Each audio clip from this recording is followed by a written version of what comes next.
Debarim, Deuteronomy chapter 11. And you shall love Yah your Elohim and guard his charge, even his laws and his right rulings and his commands always. And you shall know today, for it is not your children who have not known and who have not seen the discipline of Yah your Elohim, his greatness, his strong hand and his outstretched arm, and his signs and his works which he had done in the midst of Mitzrayim, to Pharaoh, sovereign of Mitzrayim, and to all his land.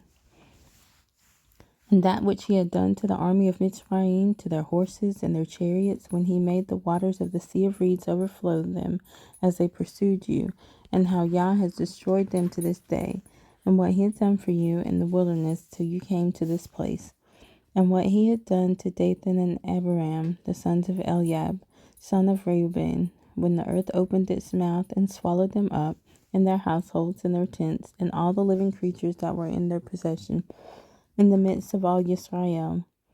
For yours are the eyes that saw all the great work of Yah which he did. And you shall guard every command which I command you today, so that you are strong and shall go in, and shall possess the land which you are passing over to possess, and to prolong your days in the land which Yah swore to give your fathers, to them and their descendants, a land flowing with milk and honey. For the land which you are going in to possess is not like the land of Mitzrayim, from which you have come, where you sowed your seed and watered it by foot as a vegetable garden. But the land which you are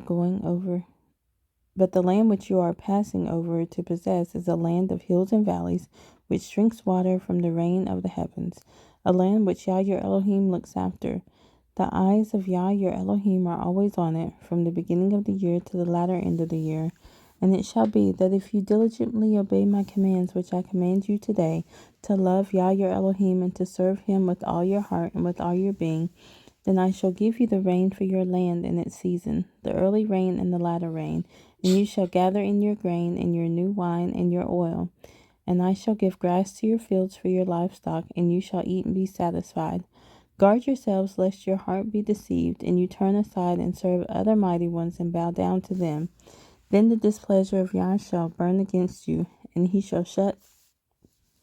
up the heavens, and there be no rain, and the land not give its increase. And you shall perish quickly from the good land which Yah is giving you. And you shall lay up these words of mine in your heart and in your being, and shall bind them as a sign on your hand, and they shall be as frontlets between your eyes. And you shall teach them to your children, speaking of them whenever you sit in your house, and when you walk by the way, and when you lie down, and when you rise up. And you shall write them on the doorposts of your house and on your gates, so that your days and the days of your children are increased on the soil of which Yah swore to your fathers to give them, as the days of the heavens on the earth. For if you diligently guard all these commands which I command you to do it, to love Yah your Elohim, to walk in all his ways, and to cling to him, then Yah shall drive out all these nations before you, and you shall dispossess greater and stronger nations than you. Every place on which the sole of your foot treads is yours, from the wilderness and Lebanon, from the river Euphrates, even to the western sea is your border.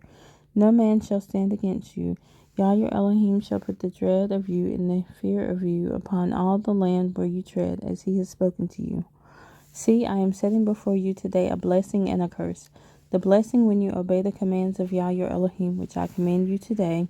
and the curse if you do not obey the commands of Yah your Elohim, but turn aside from the way which I command you today, to go after other mighty ones which you have not known. And it shall be, when Yah your Elohim has brought you into the land which you go to possess, that you shall put the blessing on Mount Gerizim, and the curse on Mount Ebal. Are they not beyond the Jordan toward the setting sun, in the land of the Canaanites, who dwell in the desert plain opposite Gilgal, beside the terebinth trees of Moreh? For you are passing over the Jordan to go in to possess the land which Yah your Elohim is giving you, and you shall possess it and dwell in it, and shall guard to do all the laws and right rulings which I am setting before you today.